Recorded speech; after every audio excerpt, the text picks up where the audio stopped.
Hello दोस्तों, good morning, नमस्ते। आप सब कैसे हैं? आशा करते हैं कि आप सब बहुत अच्छे होंगे, मज़े में होंगे। आप सभी का बहुत बहुत स्वागत है हमारे न्यू ब्लॉग में।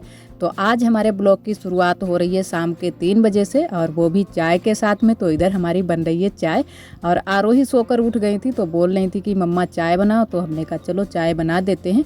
और आज चाय हमने सभी लोगों के लिए बनाई है, तो सभी लोग आज चाय पियेंगे और उसके बाद में फिर बनाएंगे शाम का खाना। और इन दिनों में है ना कि नवरात्र भी चल रहे हैं, तो नवरात्र की आप सभी को ढेर सारी शुभकामनाएं। माता रानी आप सभी को हमेशा खुश रखे।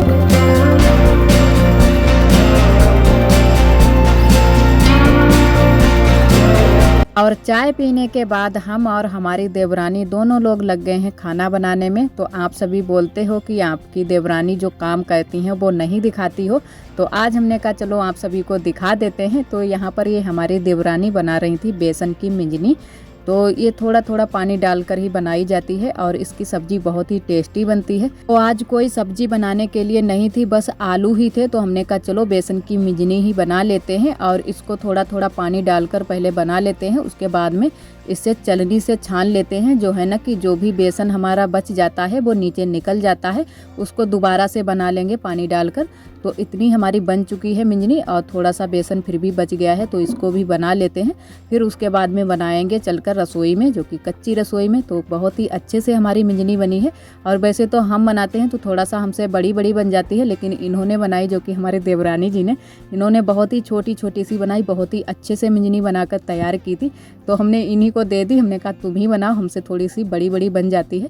और इधर हम लोग दोनों लोग बैठ गए हैं खाना बनाने में। तो हमने कहा चलो तुमको भी सिखा देते हैं चूल्हे पर खाना बनाना कि कैसे बनाते हैं। तो ये है ना कि चूल्हे पर खाना बनाने से डरती रहती हैं कि चूल्हे पर नहीं, हम गैस पर बना लेंगे। तो इसी वजह से ये चूल्हे के पास में नहीं आती हैं। तो हमने कहा चलो हम भी बैठते हैं, तुम भी चलो साथ में बनाना, तो सीख जाओगी धीरे धीरे। वही आज ये बैठी हैं सब्जी छौंकने के लिए, तो देखते हैं कि कैसे क्या बनाती हैं। और वैसे ये बना तो लेती हैं चूल्हे पर, लेकिन डरती रहती हैं क्योंकि थोड़ी सी दूरी पर भी हमारी कच्ची रसोई पड़ जाती है। तो आने जाने में भी थोड़ी सी दिक्कत हो जाती है, बार बार आने में पैर भी बहुत जल्दी से ही दर्द होने लगते हैं। तो इसी वजह से फिर ये नहीं आती हैं, लेकिन कभी कभी आती हैं तो थोड़ा बहुत काम करवा देती हैं चूल्हे के पास में। वैसे ये नहीं आती हैं, ये गैस पर ही बना लेती हैं, जो भी चीज़ें बनानी होती हैं गैस पर ही बन जाती हैं।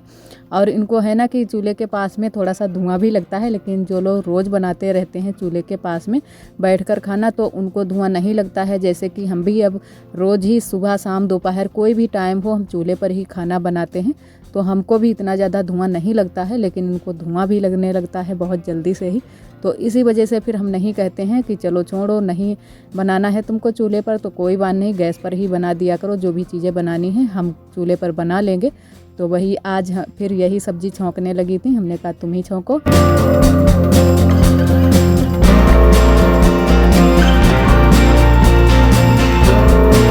जो बेसन की मिंजनी बनाई है, पहले उसको थोड़े से तेल में अच्छे से भून लेंगे, उसके बाद में ही हल्दी मिर्चा को भूनेंगे।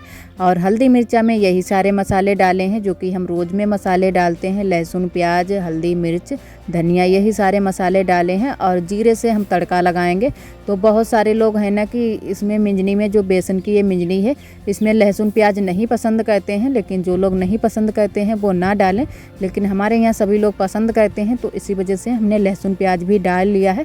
तो इधर अब हमने तेल डाल लिया है हल्दी मिर्चा भूनने के लिए। तो तेल हमारा अच्छे से गर्म हो गया था, और हमने जीरे से तड़का लगाया है, जीरा भी डाल लिया है थोड़ा सा।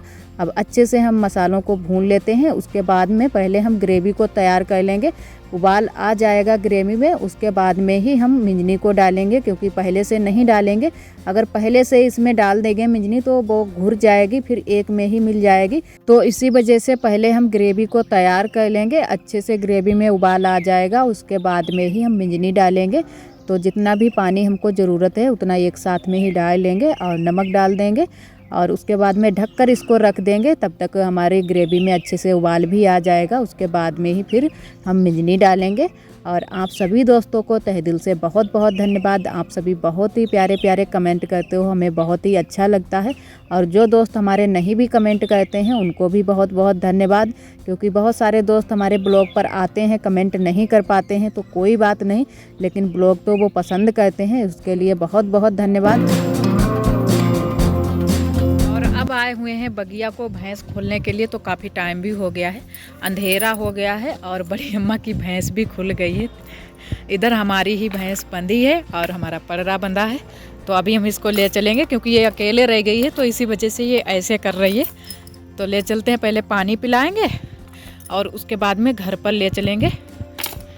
तो ले चलते हैं, पहले पानी पिला देते हैं और अंधेरा होने लगा है।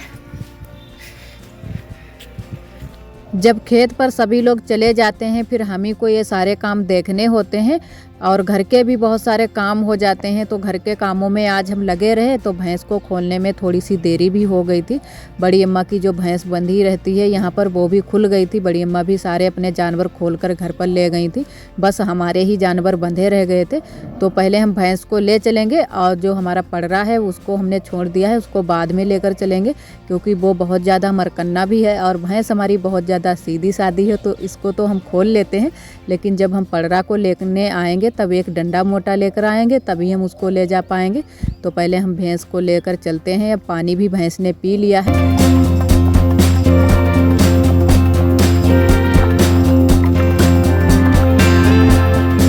और भैंस को हमने खूंटे से बांध दिया है, अब लेकर आएंगे पड़रा को।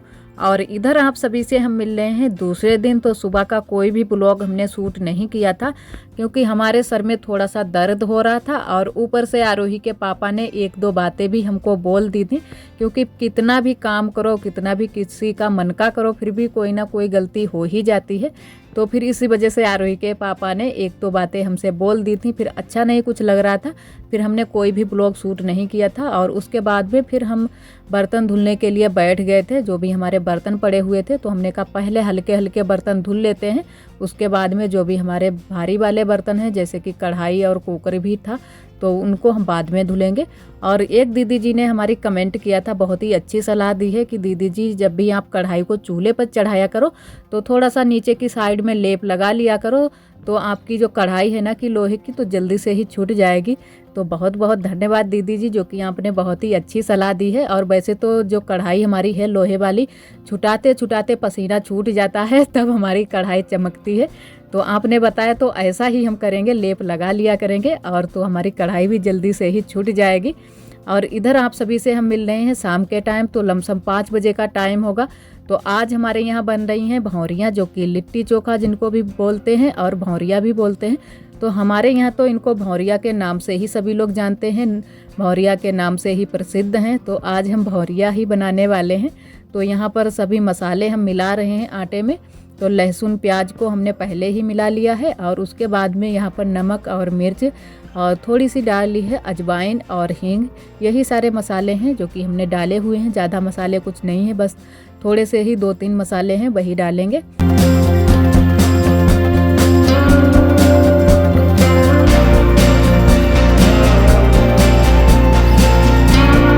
और थोड़ा थोड़ा पानी डालकर हम आटे को माड़ेंगे। जैसे हम रोटियों के लिए आटा माड़कर तैयार करते हैं वैसे ही भौरिया के लिए भी आटा माड़कर तैयार करेंगे। तो पहले हम आटे को इकट्ठा कर लेते हैं, उसके बाद में मुट्ठी से ही माड़ेंगे, क्योंकि जितने अच्छे से हमारा आटा बनकर तैयार होगा उतनी ही अच्छी हमारी भौरिया बनेंगी और बहुत ही फूलेंगी भौरिया। तो इसी वजह से बहुत ही अच्छे से हमको आटा माड़कर तैयार करना है। और लहसुन प्याज भी हमने डाला है तो वो भी दिख रहा है, क्योंकि थोड़ा सा बड़ा बड़ा सा ही हमने डाला है क्योंकि बाहर से दिखे। तो बहुत ही अच्छे से आटे को तैयार करना है। तो हम अब मुट्ठियों से माड़ कर इसको तैयार कर रहे हैं। तो इसी तरीके से आटा हमारे यहाँ माड़ते हैं सभी लोग, तो वैसे ही हम भी माड़ते हैं। और इधर उसके बाद में हम और हमारी देवरानी दोनों लोग बनाने के लिए भौरिया बैठ गए हैं। तो जो आग थी वो पीछे वाले घर में ही इसको आग को बना लिया गया था, उसके बाद में ही घर पर हमारी ननद जी उठाकर ले आई थी। तो तसले में हमने आग को रख लिया है और उसी के ऊपर हम भौरिया डाल रहे हैं और इसमें पत्ते भी लगा रहे हैं, क्योंकि हमारे यहाँ पत्ते भी भौरिया में लगाए जाते हैं। तो ये पत्ते जो हैं कि लभेरे के पत्ते हैं, तो इसमें कई तरह के पत्ते भी लगा लिए जाते हैं, केला के भी लगा लिए जाते हैं और मिल जाते हैं तो अकौवा के भी लगा लिए जाते हैं। लेकिन अकौवा के पत्ते मिलना बहुत ही मुश्किल हो जाता है। और जो ये लभेरे के पत्ते हैं ना कि हमारी बगिया में ही मिल जाते हैं, तो बस लभेरे के ही पत्ते हमने लगा लिए हैं। और सभी लोग हमारे यहाँ लभेरे के ही पत्ते लगाते हैं तभी भौरिया बनाते हैं, क्योंकि लभेरे के जो पत्ते लग जाते हैं तो हमारी भौरिया भी नहीं जलती है। और वैसे अगर आग पर ऐसे रख दो तो बहुत जल्दी से ही जल जाती है, फिर काली काली सी हो जाती है, फिर दिखने में भी नहीं अच्छी लगती है और खाने में भी इतनी ज़्यादा अच्छी नहीं लगती है। तो हमने कहा चलो जो जिसके भी पत्ते हैं उसी के लगा लेते हैं। और इधर जो पत्ते हमने भौरिया में लगाए थे वो सारे पत्ते हमने हटा दिए हैं, क्योंकि वो पत्ते पूरी तरह से जल गए थे। और इधर हमने थोड़ी सी रोटी भी सेकी है और सब्जी भी बनाई है, क्योंकि सबको भौरिया नहीं पसंद है, आरोही के पापा को ही नहीं भौरिया पसंद है। तो फिर इसी वजह से हमने रोटियां भी थोड़ी सी सेक ली हैं और थोड़ी सी सब्जी भी बना ली है। तो जो भी रोटी और सब्जी खाना चाहेगा वो रोटी सब्जी खा लेगा, और जिसको भौरिया पसंद है वो लोग भौरिया खा लेंगे।